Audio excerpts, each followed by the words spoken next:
I hope इस stage तक आप लोगों को स्ट्रेस का कॉन्सेप्ट क्लियर हो चुका होगा। स्ट्रेस एक इंटरनल फिनोमेना है और ये फोर्स का एक इफेक्ट है। और स्ट्रेन के बारे में अगर हम क्वेश्चन करें तो स्ट्रेन इंटेंसिटी ऑफ डिफॉर्मेशन है।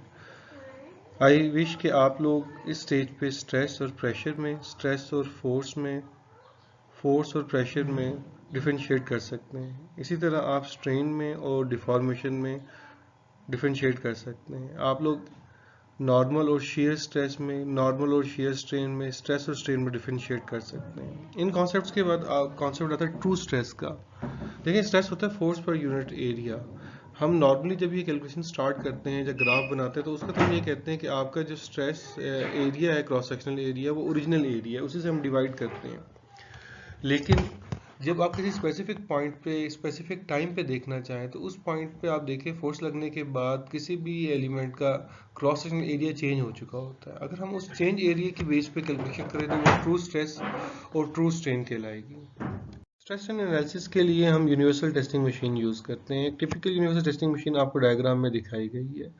ये मशीन हमें बेसिकली डिफॉर्मेशन और उसके साथ साथ उस एलिमेंट पे जो लोड अप्लाई हो रहा है, यूनी एक्सियल लोड एक एक्सिस के अंदर, और नॉर्मली ये टेंशन में भी होता है और समटाइम हम कंप्रेशन में भी टेस्ट परफॉर्म करते हैं। वो लोड और हमें डिफॉर्मेशन देता है। उस लोड को हम ओरिजिनल एरिया से, क्रॉस सेक्शनल एरिया से डिवाइड करके स्ट्रेस में कन्वर्ट करते हैं और ओरिजिनल लेंथ से डिवाइड करके स्ट्रेन में करते हैं। ये नॉर्मल स्ट्रेस और नॉर्मल स्ट्रेन है। आमतौर पे स्ट्रेस को हम लेते हैं एक्स एक्सिस पे, क्योंकि एक इंडिपेंडेंट वेरिएबल है। बट इस केस में हम स्ट्रेस को ले रहे हैं वाई एक्सिस पे और स्ट्रेन को, जो कि डिपेंडेंट वेरिएबल है, हम एक्स एक्सिस पे ले रहे हैं। ये कोई इंटरनेशनल रूल नहीं है कि आप हमेशा इंडिपेंडेंट वेरिएबल को एक्स एक्सिस पे लें।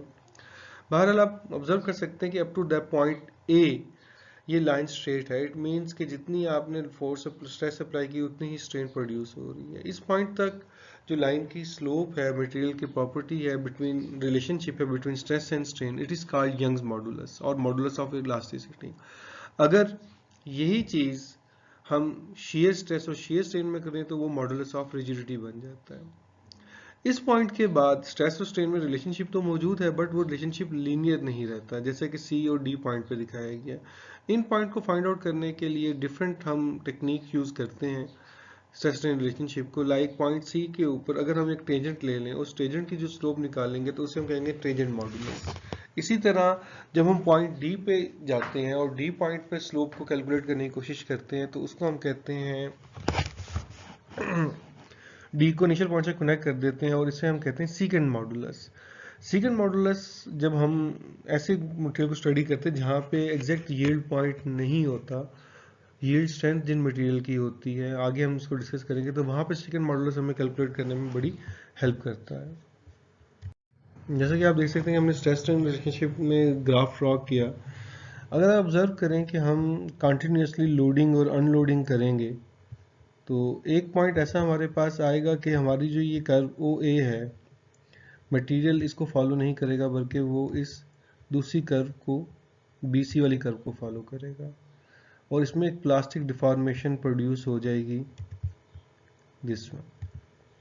अब इस प्लास्टिक डिफॉर्मेशन का बेनिफिट क्या होगा कि हमारे पास स्लोप जो है ओ ए की वो कम है और बीसी की स्लोप ज़्यादा है। जिसकी स्लोप ज़्यादा है उसकी ऑब्वियसली मॉडुलस ऑफ इलास्टिसिटी की वैल्यू भी ज़्यादा होगी। हम सेम मटेरियल की मॉडुलस ऑफ इलास्टिसिटी बढ़ा के उसको मजबूत कर सकते हैं। इस कॉन्सेप्ट को वर्क या स्ट्रेन हार्डनिंग कहते हैं। यहाँ पे एक चीज़ इंपॉर्टेंट है कि अगर हम रबड़ और स्टील की बात करें तो रबड़ में सेम डिफॉर्मेशन प्रोड्यूस करने के लिए हमें एज कम्पेयर टू स्टील बहुत कम स्ट्रेस लगानी पड़ती है, जबकि स्टील में सेम डिफॉर्मेशन के लिए हमें बहुत ज़्यादा स्ट्रेस लगानी पड़ती है। और जब आप उनका ई कैलकुलेट करेंगे तो स्टील का ई रबड़ से बहुत ज़्यादा आएगा, इसलिए स्टील रबड़ से बहुत ज़्यादा इलास्टिक है। इलास्टिक डिफॉर्मेशन क्या है कि वो लिमिट जिसके वो डिफॉर्मेशन जो चेंज होकर रीगेन हो जाए, मतलब मटेरियल पर फोर्स लगाते हैं उसमें कोई डिफॉर्मेशन प्रोड्यूस होती है और वो कुछ टाइम के बाद अपनी ओरिजिनल लेंथ रीगेन कर लेता है। तो ये स्ट्रेस इलास्टिक लिमिट क्या है कि स्ट्रेस की वो वैल्यू है कि जहाँ पे तक आपकी डिफॉर्मेशन रिकवर हो जाती है, लेकिन उसके बाद जो डिफॉर्मेशन है उसे हम प्लास्टिक डिफॉर्मेशन कहते हैं, जो रिकवर नहीं होती है। यहाँ अब आप देख सकते हैं कि प्लास्टिक डिफॉर्मेशन दो तरह की हो सकती है, एक क्रीप है और एक स्लिप है। क्रीप में क्या है कि ये टाइम डिपेंडेंट है कि सेम स्ट्रेस में सेम लोड के ऊपर डिफॉर्मेशन इंक्रीज होती रहती है, जबकि स्लिप में डिफॉर्मेशन इंडिपेंडेंट ऑफ टाइम है कि सडनली आपके इंस्टेंटेनियसली वो डिफॉर्मेशन बहुत बढ़ जाती है। तो इन दोनों का यही डिफरेंस है कि creep is time dependent and slip is independent of time. Yield point क्या है कि अगर हम मटेरियल पे स्ट्रेस लगाते हैं और स्ट्रेस लगाने के बाद आप ऑब्जर्व करते हैं कि एक पॉइंट ऐसा आता है कि जहाँ पर स्ट्रेस बढ़ाने के बगैर स्ट्रेन बढ़ना शुरू हो जाती है, लेकिन उसके बाद ये कर्व अगेन स्ट्रेस स्ट्रेन में ऐसे जाना शुरू हो जाती है। अगर ये नी लाइक स्ट्रक्चर आपके पास ऑब्जर्व होगा तब आप उस पॉइंट को जहाँ पे नी शुरू होती है उसको हम कहते हैं यील्ड पॉइंट। लेकिन कुछ ऐसे मटेरियल है जहाँ पे आपको यील्ड पॉइंट अचीव नहीं होता, जैसा कि ये आपके पास कोई मटेरियल का ग्राफ है, यहाँ पे कोई नी लाइक स्ट्रक्चर मौजूद नहीं है। तो ऐसे मटेरियल को स्टडी करने के लिए हम यील्ड स्ट्रेंथ यूज़ करते हैं और यहाँ पे ऑफसेट और सीकेंट मॉडुलस का कॉन्सेप्ट इंपॉर्टेंट है। अल्टीमेट स्ट्रेंथ हमारे पास क्या है, जैसे आप देखते हैं कि ग्राफ की हाईएस्ट वैल्यू, ऐसी वैल्यू जिसके बाद ग्राफ में डिक्लाइन आना शुरू कर दे, उस स्ट्रेस की वैल्यू को हम अल्टीमेट स्ट्रेंथ कहते हैं। ये सारी स्ट्रेस की वैल्यूज ही हैं बेसिकली। जबकि फ्रैक्चर स्ट्रेंथ क्या है, जहाँ पे मटेरियल टूट जाता है इस पॉइंट के ऊपर। आप ऑब्जर्व करें कि फ्रैक्चर स्ट्रेंथ अल्टीमेट स्ट्रेंथ से कम है, लेकिन अगर आप ट्रू फ्रैक्चर स्ट्रेंथ कैलकुलेट करेंगे, मींस कि आप फ्रैक्चर स्ट्रेंथ को कैलकुलेट करते वक्त आप उसको fracture diameter cross sectional area से डिवाइड करेंगे तो आपकी फ्रैक्चर स्ट्रेंथ अमूमन अल्टीमेट स्ट्रेंथ से ज़्यादा आ जाती है। ये चीज़ आपने 3.7 और 3.8 न्यूमेरिकल में भी सॉल्व करनी है। पॉइजन रेशियो एक और इम्पॉर्टेंट पैरामीटर है, इसमें हम लेटरल स्ट्रेन को लॉन्गिट्यूडनल स्ट्रेन से डिवाइड करते हैं। ऑब्वियसली किसी भी मटेरियल पे आप फोर्स लगाएं तो अगर उसकी लेंथ बढ़ेगी तो विड्थ कम होगी, और अगर कंप्रेस करेंगे लेंथ कम होगी तो विड्थ ज़्यादा होगी। इन शॉर्ट लेटरल और लॉन्गिट्यूडनल से कोई एक चीज़ बढ़ेगी और एक चीज़ कम होगी, एक का नेगेटिव साइन आएगा। तो उस नेगेटिव साइन को अकोमोडेट करने के लिए हमने माइनस साइन लगा दिया, और ये है पॉइजन रेशियो। ये बहुत इंपॉर्टेंट है क्योंकि इसकी मदद से हम मटेरियल की तीन important properties E, G and U का रिलेशनशिप देख सकते हैं। Most of the time numericals में आपको इनमें से कोई से दो पैरामीटर गिवन होंगे, तीसरा आपने फाइंड आउट करना है। अब आप लोगों ने 3.1 से लेके 3.8 न्यूमेरिकल्स खुद से सॉल्व करने हैं, ये ऑलरेडी आपको असाइनमेंट में डिस्कस किया गया है। कॉन्सेप्ट है जहाँ पे आपको जनरल हुक्स लॉ की डिस्क्रिप्शन दी गई है कि जब हम चेंजिंग करते हैं तो एक्स और वाई डायरेक्शन में स्ट्रेस लगाने से दोनों तरफ डायरेक्शन में डायमेंशंस में चेंजिंग आती है।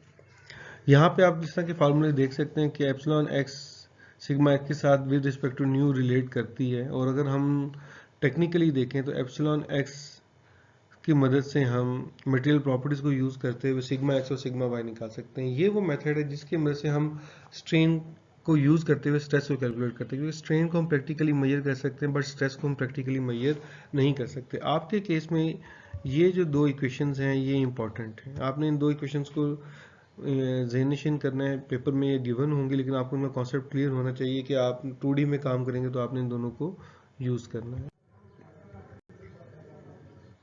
इसी तरह अगर आपने शेयर की बात करें तो शेयर के लिए हम मैक्स का साइन हटा के इस फार्मूले को यूज़ कर सकते हैं like this.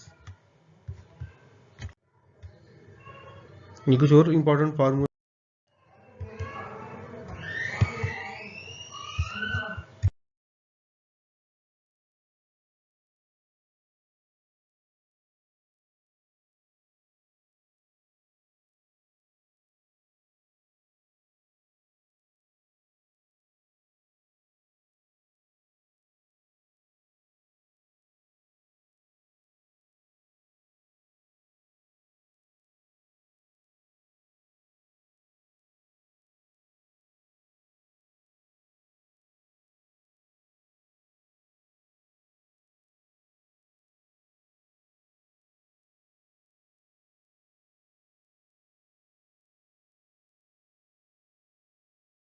At the end आप देख सकते हैं कि अगर हमारे पास एप्सिलॉन ए, एप्सिलॉन बी, एप्सिलॉन सी, थीटा ए, थीटा बी, थीटा सी, जैसे कि स्ट्रेन में हमने डिस्कस किया कि आप लोगों के पास हैं, तो ये चीज़ें गिवन डेटा को आप कन्वर्ट करेंगे epsilon x, epsilon y and gamma x y में by using the formulas given to you in the paper also.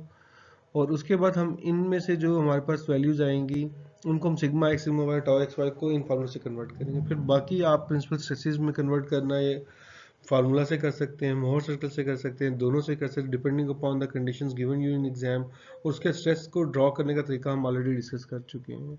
तो आपने जो क्वेश्चन 35, 36 एंड 37 चैप्टर 2 में सॉल्व किए थे, तो काइंडली उनको कंप्लीट कर लें।